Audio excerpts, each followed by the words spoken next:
Welcome to NBA Now by Chat Sports. I am Nic Rohloff. Loaded show here on a Friday afternoon. Jimmy Butler, does he want to go to the Nets?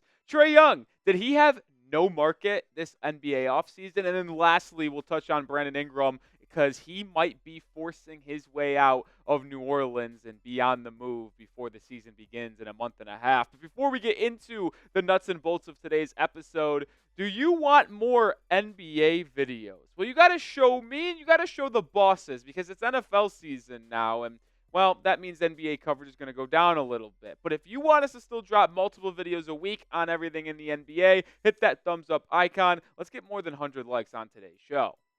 I will start down in South Beach with Jimmy Butler because there's a report out there that he could want to go to the Brooklyn Nets in NBA free agency, and that certainly piqued my interest. The New York Post Brian Lewis said that the six-time NBA All-Star is the most accomplished standout on the NBA free agency list, not named LeBron James, and he likes Brooklyn, according to sources close to the player. And this one is super intriguing to me because, one, Jimmy has a player option next year, so he could opt in, he could opt out. It all depends on how the season goes for Miami and Jay Butt. But the part of him particularly liking the Brooklyn Nets doesn't make any sense to me. Like, why would he go there? But let's just start why he would even leave Miami in the first place, right? Well, you see his contract on screen. So he has no more guaranteed years on his contract after this year because it technically is a player option next year and then a free agent after that. Jimmy Butler specifically, though, wants a 2-year extension worth $113 million that is fully guaranteed. So what does that mean for his current contract? Well, the extension that he wants, the first year of this 2-year deal, would actually just replace the player option year. It would give him a $3 million bonus, or a bump, you should say, in that next year, 25-26, and then just add on a $58 million guaranteed year in 26-27. So it would keep him in Miami for this year and the following 2 years after that before becoming an unrestricted free agent in 27-28. But the Heat have been very hesitant to give him that, and they kind of want him to play out this guaranteed deal here, and then they'll reassess after the season. Pat Riley challenged him at the end of the season press conference, saying that he needs to play more games. But say he does leave Miami. He opts out of the player option and tests NBA free agency. Out of all the teams that I think we could all agree that Jimmy Butler could go to, why would he choose the Brooklyn Nets? I just don't see a scenario where a player of Jimmy Butler's caliber, who we know does not fit in every single system, he does not fit in every single culture. He's found a home in Miami where he's been able to be himself and win basketball games, advance deep into the postseason. Why at age 36, which what he would be turning next season, he's turning 35 for this year, why would he go to a team that is probably going to be the number one pick this year? And maybe he can say, like, heck, I'll go play with Cooper Flagg in Brooklyn, Cam Johnson, Dorian Finney-Smith still there. Maybe I can lead them to the playoffs. But that's all you would do. Like, he wouldn't have a chance to win a title with Brooklyn to end his career unless Cooper Flagg is the greatest rookie since LeBron James. Like, I don't know. I just don't think it would be a team that really fits Jimmy Butler at this stage of his career. If you wanted to tell me like a team that is really close to competing, like Sacramento, that is right there needing another player, the Golden State Warriors, some team that could use him and automatically be catapulted into the NBA championship race, sure. But Brooklyn, I'm not so sure. All right, but let's answer this more in a broad question here. Will Jimmy Butler just simply leave the Heat? You could take the Nets out of the equation here and answer this just specifically to Miami. Is he going to opt out of his player option and go to a different team in free agency after this season? Type Y for yes or type N for no.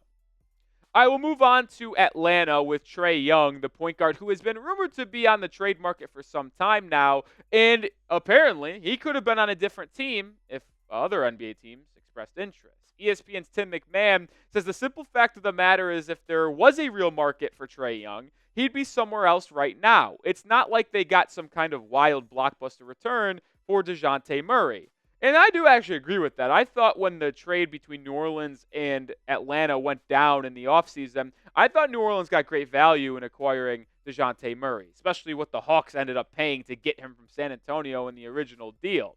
That never worked. And I truly do believe Atlanta GM Landry Fields thought about blowing it up completely, just trying to rebuild with the number one pick, who they ended up taking Zachary Sachet, Jalen Johnson, maybe even DeAndre Hunter, and then trading the entire backcourt of Trae and DeJounte and moving forward that way. But evidently, that's not the case. More to come on that in just a second. But we are sponsored by Prize Picks, the #1 daily fantasy sports app. And with the football season officially beginning this weekend, you need to be signed up with Prize Picks right now. But you'll also be prepared for the basketball season when it comes around in just a second, because it really is closer than you think. It has more than 5 million active members playing on a daily basis. And unlike other daily fantasy sports apps, well, against Prize Picks, you just play the numbers. You don't play other people. And they're offering a really cool deal for the month of September. One Caleb Williams passing yard gets you one win on Prize Picks every week in September. That's right. Only 1 yard gets you an automatic win every football weekend in September. 4 weeks of free W's. Don't miss this deal on Prize Picks because it's gone when September ends. And you can make picks on this weekend's games. You can make picks for season long in basketball as well. You can do whatever you want. My picks for this weekend: 2 Dolphins games, 1 Bengal. Taking the more than on Tyreek Hill, 91.5 receiving yards. Taking the more than on Tua Tagovailoa, 255.5 passing yards. I think those two are going to work in tandem this week against the Jaguars, and I'll take the less than on Joe Burrow passing yards as well. It's tough defense in New England, also low-scoring game, so probably not going to move the ball quite a bit. That's a 3-player entry to win 5 times my money, but you can win up to 100 times your money with Prize Picks if you get as little as 4 correct picks. Yes, you heard that correctly. So download the Prize Picks app today and use code CLNS and get $50 instantly when you play $5. That's code CLNS on Prize Picks to get $50 instantly when you play 5. You don't even need to win to receive the $50 bonus. It's guaranteed. Prize Picks. Run your game. All right, let's get back to the Trae Young conversation because it's hard for me to believe that nobody is interested in his services. And I understand the contract over the next 3 seasons, 43, 45, 48. It's expensive. People aren't sure if he's a winning basketball player. But I don't really care. If you have the ability to acquire a player that can give you 25 and 10 on a nightly basis, you feel like you should take that if the cost isn't that much. Like, I understand that Trae's value is in the gutter right now, but I cannot comprehend why nobody is at least getting interested in the services of Trae Young. We'll start with the team we just talked about in Miami. You're telling me they couldn't have used Trae Young as that third option offensively to be kind of the initiator through the regular season and then let Jimmy and Bam come into the postseason, say, Trae, you could take a step back, be our third guy, and the two-way players that have been to 2 NBA Finals can really take the reins then? That makes a lot of sense. I don't know why the Heat weren't involved, but there's other teams around the league that can also use a point guard like that. I mean, the Spurs got Chris Paul, but you're telling me they couldn't benefit by pairing up Trae Young and Victor Wembanyama? Like, Wemby would get so many easy looks because of Trae Young's facilitating, lob passing, and running the pick and roll. I just don't understand how Trae Young's value is so bad that not a single team in the league was interested. And maybe Tim MacMahon isn't fully informed, and he's out there just saying, well, no team showed interest, but there was team that showed interest, just like not offering anything close to what Atlanta would take. Maybe that's the case. But to me, I don't understand why Trae Young isn't on a different team if the Atlanta Hawks were really trying to move him, because he's a player I would take a gamble on. All right, join the channel and be subscribed because we cover the NBA, but we also do the NFL, some college football as well. College basketball season, we even get a little active there with March Madness too. Make sure you subscribe to the channel because we have a great team here at Chat Sports, and we cover everything crossing the sports world. All right, let's finish up today's show with New Orleans. Is there trouble brewing for the Pelicans down in NOLA? Because according to Will Guillory, hopefully I said that right, Brandon Ingram did not attend a week-long voluntary minicamp held by the Pelicans players in California. And there was 2 players that missed it. Producer's boy Daniel Tice and Brandon Ingram.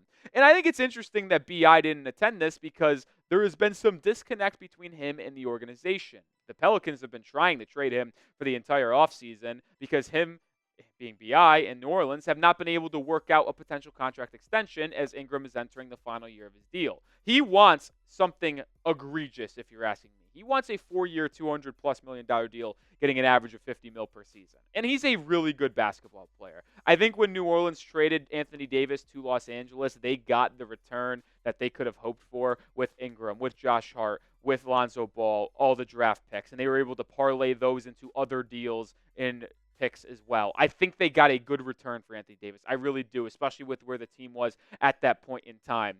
And the thing is, though, as good as Brandon Ingram's been for them over the last 3 seasons or so, I don't think he's worth that contract that he wants. And I think that's going to be the issue with this upcoming year for New Orleans, particularly. How are they going to move forward with Ingram in his final year? Because you could run it out and then have him test for agency, which a team will probably sign him to a pretty lucrative deal, but you won't get anything in return. Or you just try to deal him for a price point that isn't as high as you probably want it to be because the other team trading for him isn't sure if Brandon Ingram will want to sign long term. That's the concern that I have with Brandon Ingram. And I ultimately believe that he is going to likely stay on New Orleans for the foreseeable future. When I see the potential outlook for Ingram this season, I feel like it's staying in New Orleans, but could be dealt at the trade deadline when a team ultimately needs that scoring boost to potentially take that next step. And they're like, okay, we'll take the risk with Brandon Ingram. We'll make a deal for him, get him for the end of the season, the playoff push, and then maybe reassess things in the NBA playoffs. All right, who should trade for Brandon Ingram? Drop a team for me down in the comment section. There's a lot of teams that could benefit from his services. I always thought the Sacramento Kings were the best fit for him, but after signing DeMar DeRozan, it's likely not going to be the case anymore. Let me know what team you believe should go out and trade for BI. And we kind of mentioned this a little bit ago, though. The issue with Brandon Ingram, he wants a new contract that is $50 million per season. And he ain't worth that. Like, he simply isn't. When I think of $50 million players or $1 million players in the NBA, I'm thinking of number 1 options. I'm thinking of number 2 options. And that's not any question. They're like confirmed. You know that you will have a good winning basketball team if those are your top 2 guys. I can't say with absolute certainty that Brandon Ingram, if he's a top 2 player on your team, you will be competitive and have a chance to win in your respective conference.